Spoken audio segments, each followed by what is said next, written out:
Padre, despierta en nuestros corazones el deseo de preparar la venida de tu Hijo, para que cuando llegue podamos servirte purificados de todo pecado. Por nuestro Señor Jesucristo, tu Hijo, que vive y reina contigo en la unidad del Espíritu Santo y es Dios por los siglos de los siglos.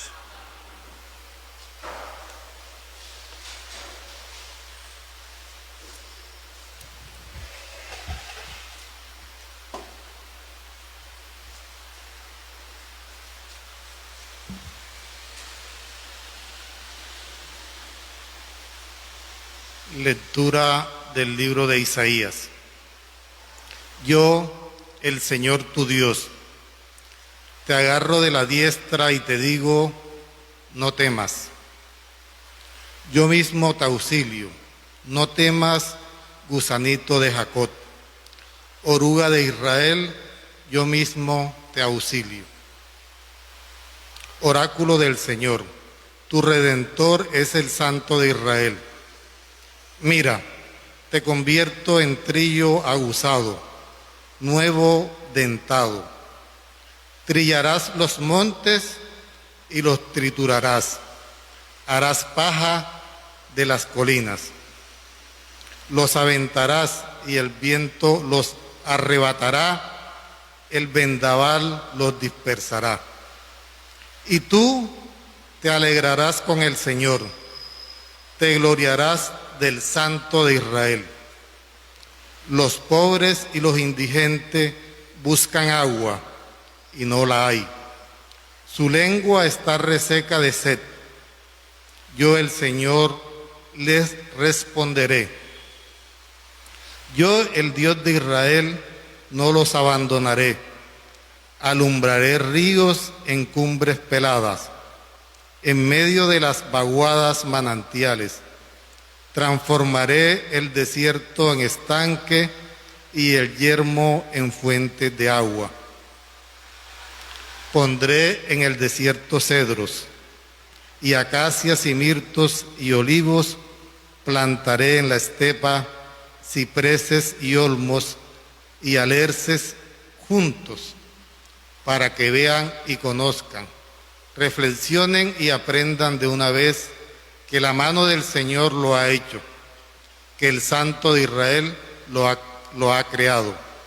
Palabra de Dios. El Señor es clemente y misericordioso, lento a la cólera y rico en piedad. El Señor es clemente y misericordioso, lento a la cólera y rico en piedad. Te ensalzaré, Dios mío, mi Rey. Bendeciré tu nombre por siempre jamás. El Señor es bueno con todos, es cariñoso con todas sus criaturas. El Señor es clemente y misericordioso, lento a la cólera y rico en piedad. Que todas tus criaturas te den gracias, Señor. Que te bendigan tus fieles, que proclamen la gloria de tu reinado, que hablen de tus hazañas. El Señor es clemente y misericordioso, lento a la cólera y rico en piedad. Explicando tus hazañas a los hombres, la gloria y majestad de tu reinado. Tu reinado es un reinado perpetuo, tu gobierno va de edad en edad. El Señor es clemente y misericordioso, lento a la cólera y rico en piedad. Tu palabra, Señor, es la vida. Aleluya, aleluya, aleluya. Tu palabra, Señor, es eterna. Aleluya, aleluya, aleluya. El Señor esté con ustedes. Y con tu espíritu. Lectura del Santo Evangelio según San Mateo. Gloria a ti, Señor. En aquel tiempo dijo Jesús a la gente: os aseguro que no ha nacido de mujer uno más grande que Juan el Bautista. aunque el más pequeño en el reino de los cielos es más grande que él. Desde los días de Juan el Bautista hasta ahora se hace violencia contra el reino de Dios, y gente violenta quiere arrebatárselo. Los profetas y la ley han profetizado hasta que vino Juan. Él es Elías, el que tenía que venir, con tal que queráis admitirlo. El que tenga oídos, que escuche. Palabra del Señor. Gloria a ti, Señor Jesús.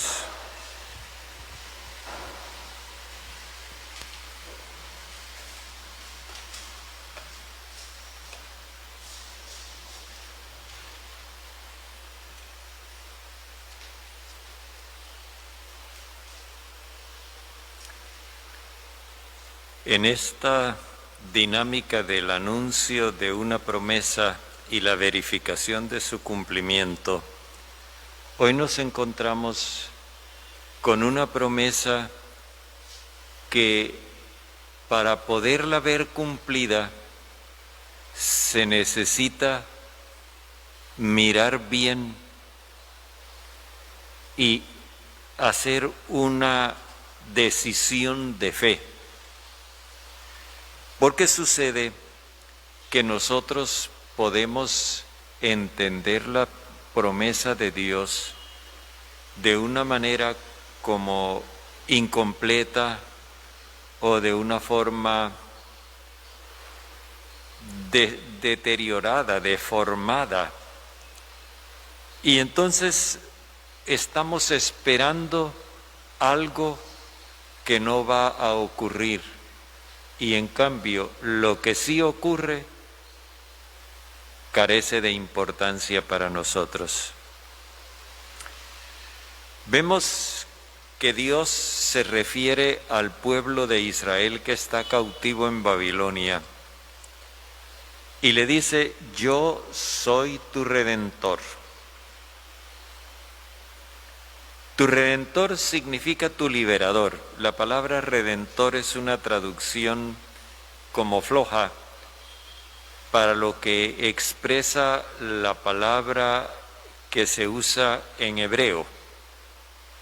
Porque en hebreo la palabra significaba a aquel que estaba encargado de rescatar a los que habían sido sometidos a la esclavitud, pero también de vengar a los que les habían matado un pariente, o también el que tenía que casarse con una mujer para poderle suscitar descendencia a su pariente. Era una palabra que significaba ante todo alguien que se apersonaba del derecho del otro para hacerlo valer, en definitiva. Así se presenta Dios, y particularmente este término se le aplica muchas veces a Dios en el libro del profeta Isaías, incluso en el de Jeremías, en algunos salmos como oración y hasta en los proverbios como sabiduría. Quiere dar a entender esto entonces, que Dios se presenta como el que reivindica el derecho de su pueblo. Dios reivindica el derecho de los justos, y eso es necesario primero asimilarlo, aceptarlo. Ningún justo está solo. Dios se compromete a estar con él.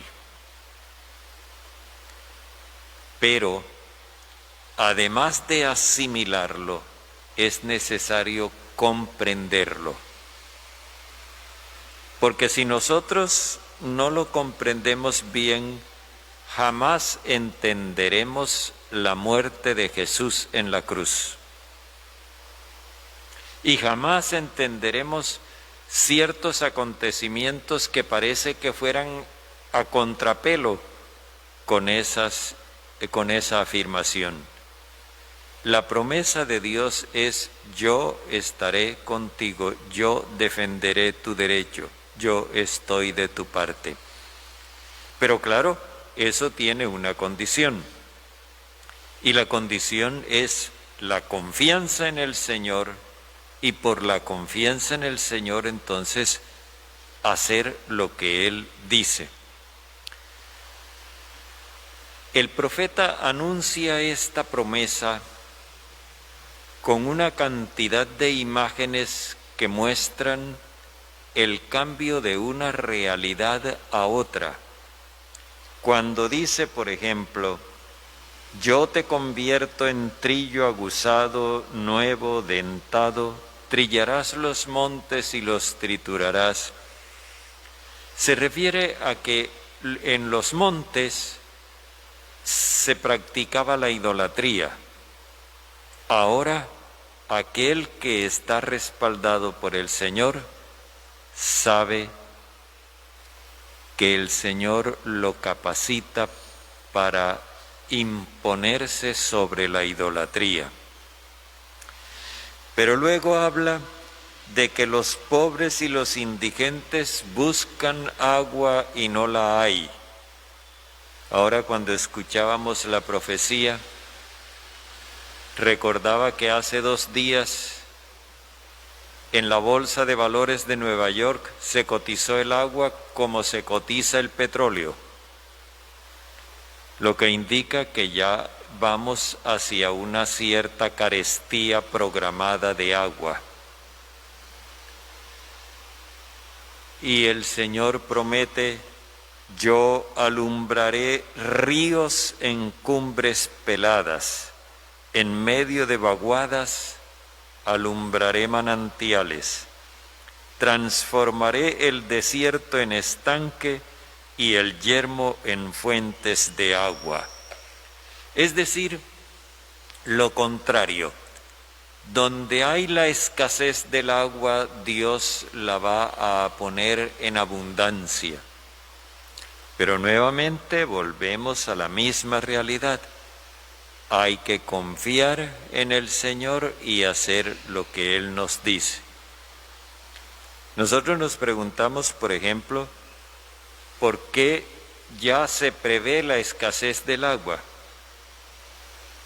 Porque ya se nos olvidó que en los meses anteriores hubo devastadores incendios en la Amazonía y en otros bosques de la tierra.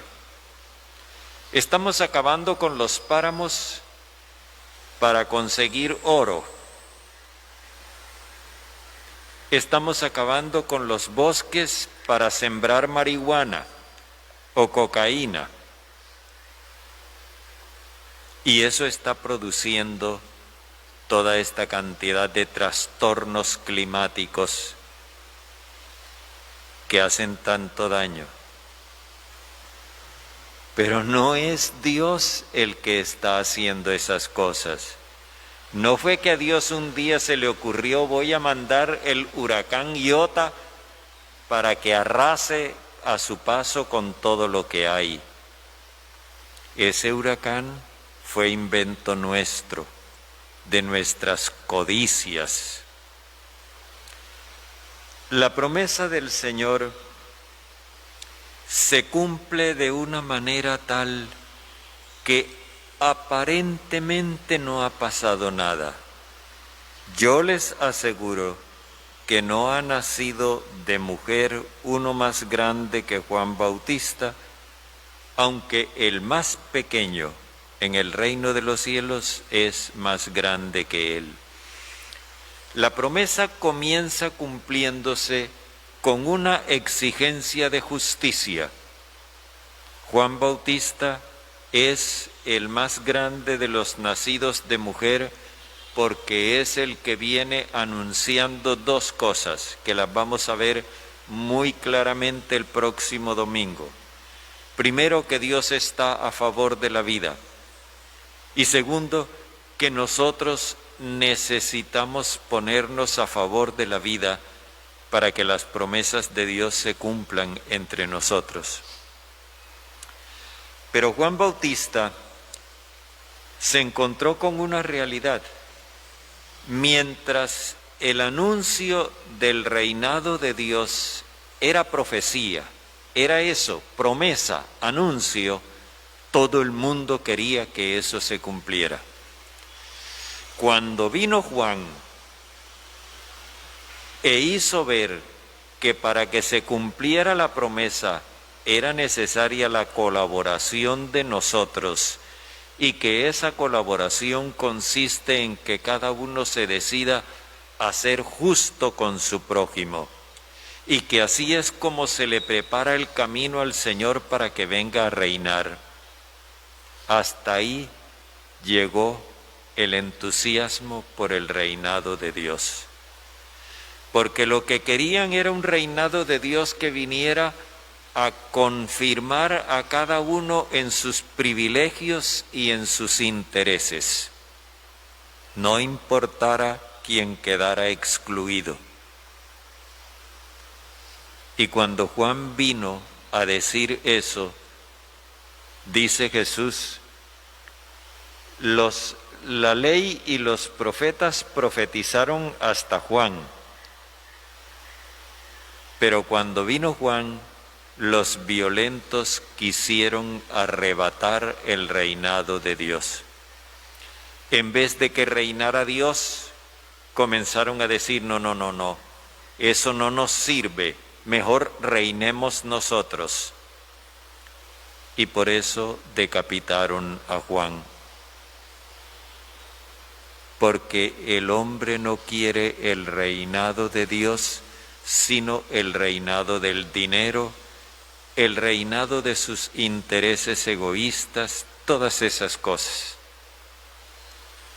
Esta mañana, cuando saludaba a algunos amigos por las redes sociales y les recordaba que hoy es el día de la Declaración Universal de los Derechos Humanos, uno de ellos me decía, ojalá que algún día lleguen a ser universales esos derechos. Y yo le contesté, hay que seguir insistiendo. Nosotros sabemos la suerte tan triste que a veces le toca a quienes reclaman los derechos humanos. Nosotros sabemos el destino que les aguarda a aquellos que tratan de concientizar a sus conciudadanos para que reconozcan sus derechos, los vivan, los respeten y los reclamen.